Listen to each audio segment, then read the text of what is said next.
Greetings, everyone.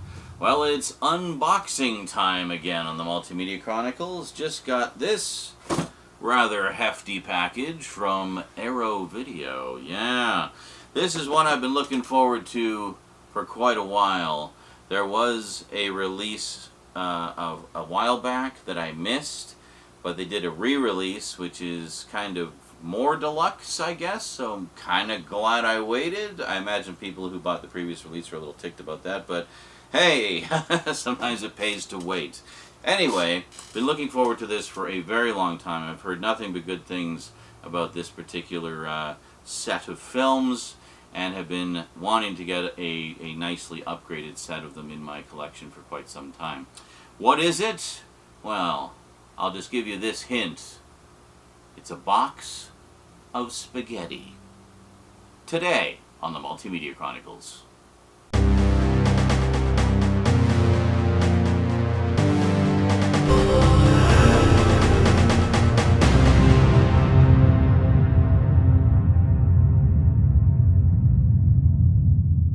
Welcome back. All right, well, let's open up this lovely box of pasta, shall we? Let's see. Oh, THC fulfill? Did they send me weed? Oh no, that's a G. Never mind. I was all excited for a second there. Alright, let's see what we got. I of course know what it is because I bought it, but you guys don't know. Not yet, but you're about to. Oh boy. Yeah, Arrow's really been knocking it out of the park with their releases lately. Some great stuff. A lot of studio titles that have had horrible transfers and horrible masters for years, and they have been making good on them, and this one is certainly no exception. We have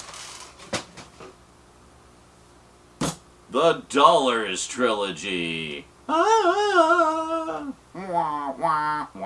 was terrible. Anyway,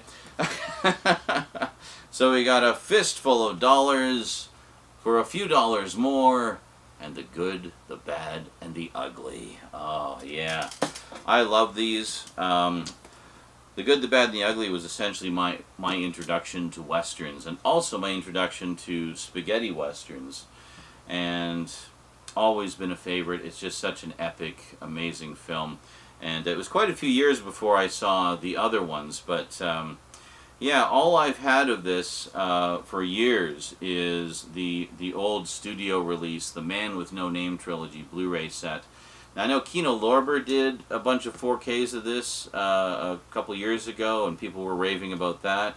And then Arrow basically said, hold our tea, and did another 4K remaster, which apparently blows away the Kino Lorber one. They released them as singles, which a lot of people got.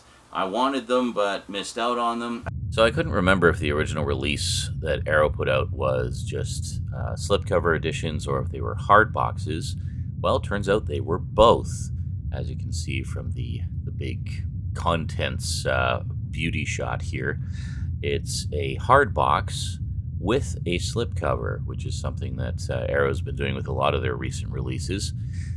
So quite deluxe editions indeed. So I gather that the box set is actually the quote-unquote standard edition, but rather than just give us the 3 keep cases in a box, they also gave us a book with it and all kinds of cool goodies. But the original hard box editions, as you can see, were quite loaded with stuff. You got the posters, and you got an individual book for each movie, and of course the hard boxes themselves. And then as for the slipcovers, if you take a look here, you can see that they form a nice little mural image across the 3 of them if you get all 3. So, yeah, definitely incentive to get the hard box editions, I think. But, you know, the on-disc contents are all the same, so I'm not too concerned about that. And this new box does save a little bit of shelf space. Also, it was considerably cheaper than even the original price of the hard box editions, let alone tracking them down on the aftermarket now. Yeah, very cool. So what all do we have here? So limited edition trilogy slipcase featuring newly commissioned artwork by Tony Stella. Very nice. 3 double-sided fold-out posters featuring original and newly commissioned artwork by Tony Stella.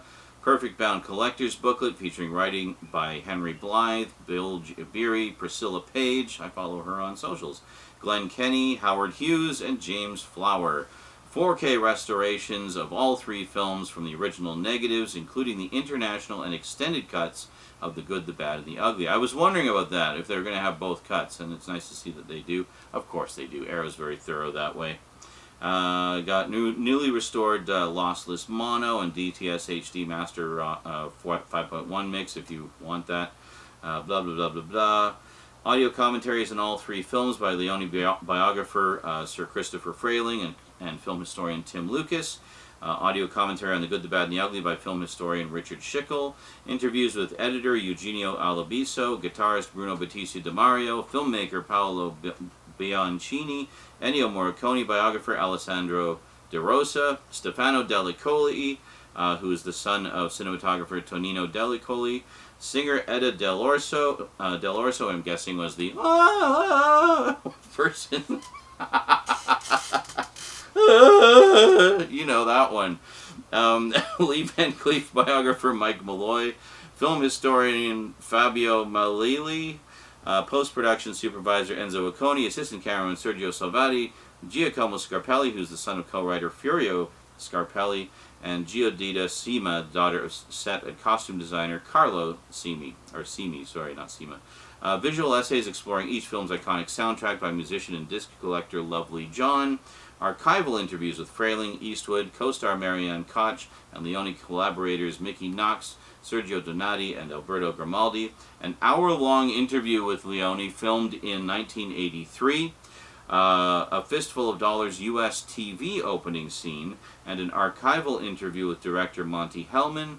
Archival featurettes on For a Few Dollars More's remastering for DVD. Come get your food, folks. And the original American release version. Archival featurettes on The Good, the Bad, and the Ugly, Leone's West, the Leone Style, reconstructing the film, Il Maestro, Parts 1 and 2, the Socorro sequence, a reconstruction, archival location featurettes, alternate credit sequences, comprehensive trailer and image galleries, Sad Hill Unearthed, a feature-length 2017 documentary by filmmaker Guillermo del Oliveira, following fan efforts to restore the graveyard set with accompanying extras, Lost in the Editing Room, the making of the film, the making of the original soundtrack, world premiere Q&A, and Sad Hill in January 2020. Holy guacamole, Batman! That is a loaded set. Shall we open it up? Yes, do let's. Excellent. That's a big hard box, and somehow, despite the packaging, it did get a big ding on the corner there. That's alright, I'm not overly a stickler about such things. So let's take the backing off. Oh, very nice. So here's the front, sans shrink wrap. Here's the spine. And there's the art on the back. Very nice. So take these stickers off here. Don't know that this will fit in the box, but I actually have a box of backings that I tend to put all of those in. And then if I want to do a video about it later, I just take the backings out. So let's check them out here. So first off, we have A Fistful of Dollars, which was heavily inspired by Akira Kurosawa's Yojimbo, just as The Magnificent Seven was heavily inspired by The Seven Samurai. That seems to be a theme with westerns. A lot of westerns inspired by samurai movies, specifically Kurosawa ones. I remember reading a story about this where Sergio Leone went and actually invited Akira Kurosawa to a private screening of Fistful of Dollars because he wanted to show it to him. To him, he was honoring the master and wanted to show him his homage. And so Kurosawa watched it, and then he asked him, "So what'd you think?" And he says, "Oh, it was wonderful, but it's my film. You just did my movie. I want to see your movie." So, of course, he did his movies later, and, well, the rest, as they say, is history. So, there we go. Loads and loads of stuff. Slide that. Spin that around there. And, oh, let's see what's coming from Arrow, shall we? They always put these little preview cards, we have Salem's Lot, which I might already have. And it's a very lovely hardbox set as well. We'll talk about that one another time. So, we actually have 2 discs here. We got the feature and extras. Yeah, and then a Blu-ray of extras. Very nice. Very nice. Region B locked. I did get the UK release because I've been just doing that lately, supporting the UK releases. And there's for a few dollars more. Yeah, I haven't watched these in quite a while, so I'm definitely looking forward to revisiting them. I always really enjoyed these. They were essentially my gateway into the world of spaghetti westerns. And what a journey that's been. Some great stuff. It's nice to see so many spaghetti westerns getting Blu-ray and sometimes 4K releases as well. Not just big high-profile ones like this, but a lot of the others as well. Definitely need to track down a few more of those. And then the one that changed everything for me, The Good, the Bad, and the Ugly. One of the all-time greatest movie scores ever, just the inimitable Ennio Morricone at the absolute height of his powers. And what an incredible film. So what is the international cut? How long is that one? Does it say? Do we have a running time on here? Yeah.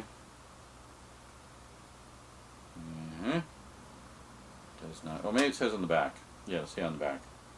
Yeah, so the international cut, I guess, is the one that I originally saw on good old full-frame VHS or full-screen VHS. And then there's the extended cut, which came out a few years back. I do have that one on Blu-ray, which is 179 minutes. So, I mean, hey, pretty cool. Eli Wallach was still with us at the time that they did that, and they actually had him record a bunch of new lines for the Tuco scenes, which was pretty cool. You can definitely tell he was getting up there, though. I remember when they got to one of those scenes, I didn't even realize it was his voice. I felt terrible after I realized, like, oh shit, that was him. Just really old. But yeah, it's great that they include both. So whichever your preference, there we go. Just kind of straighten them out. So this one has 2 4Ks with both cuts of the movie, and then Blu-ray of extras. And then what's this here? Oh, Sad Hill Unearthed. That's the one we were reading about on the back there. So the other documentary. That's pretty cool. And then we have a bunch of posters. Well, we know what these posters are going to be, but let's take a look here. Let's see. So we have so many freaking posters in these. Let's see. Yeah, so we have A Fistful of Dollars and A Fistful of Dollars.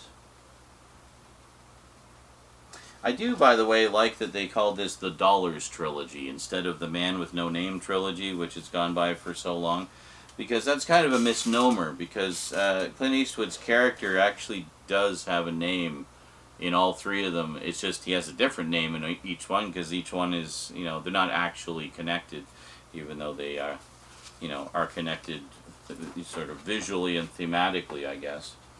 But so here we have, oh, I love the smell of these posters. New poster smell. There we go.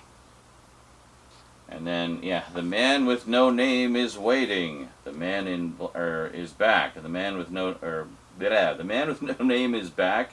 The Man with Black. The Man in Black is waiting. Wow, it's hard to read when you're trying to use your X-ray vision. Anyway, and then, oh yeah, this is nice. And then we have, there we go, the new poster art, and then the classic movie poster art. That's awesome. Yeah. For 3 men, the Civil War wasn't hell, it was practice. That's great. Love The Good, the Bad, and the Ugly. And the other ones are good too, but I mean, the good, the bad, and the ugly is like definitely on a level above. So then we have the booklet, which is or book. It's not a booklet at all. It's a book. It's a book. And there we go. And just take a little flip through. So quite a lot of reading there. Very good. Arrow does not skimp on these books. In fact, they even publish just books that have all kinds of stuff about. I've got a couple of them. I've got like the Blair Witch one and a couple other things. So just cast and crew here, and then we get into essays about the films and so forth. This one by Henry Blythe, and this is the one by Bill Jabiri. Very nice.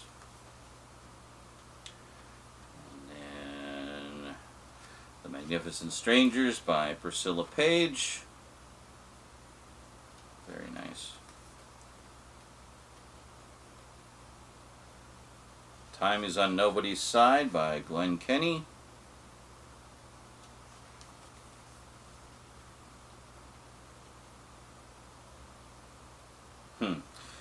Theaters of War, The Blue and Shades of Grey by Howard Hughes. Very nice. Oh yeah, this will be great. I like to have these books on hand while I'm watching the movie and just kind of flip through them as I go, especially if it's a movie I'm already familiar with. It's always interesting to get additional insights into the films. Yeah, so this one, I wasn't sure if it was a new restoration or if it was the one that Kino did. I was pretty sure it was a new one. And yeah, sure enough, Fistful of Dollars has been exclusively restored by Arrow Films from the original 35mm 2-perf Techniscope camera negative. And then, what about the others? Fistful of Dollars. Yeah, same with for a few dollars more. And what about the good, the bad, and the ugly? Yep, same. Yeah, so there was a bunch of different elements because there was portions of an original 35mm exhibition print were scanned in 4K.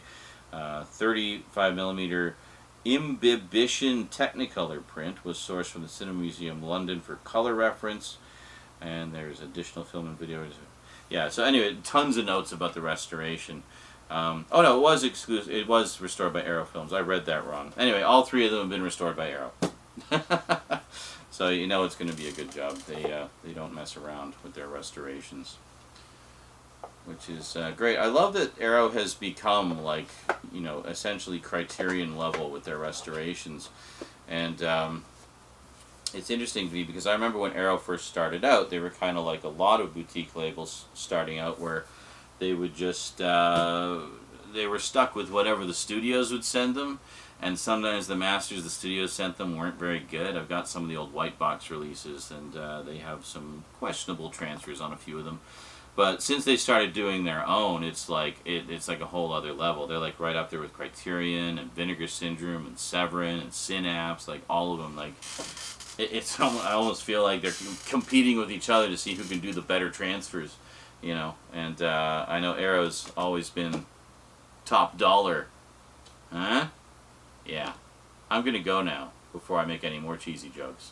Yeah, just... Yeah, never mind. Anyway, that is it from me to you for now. Really excited to dive into this one. And highly recommended for anyone who missed the single releases. This is definitely a worthwhile alternative. And upgrade, I guess, if you only got the single releases. It's interesting because usually they do it the other way around. They'll put out the box set first and then the single movies later, you know. But this one they did it the other way around. No idea why. But, hey, it all worked out for me, so I'm happy. Yay! Alrighty, folks, that is it from me to you for now. I hope you enjoyed. So until next time, thanks for watching, and sayonara.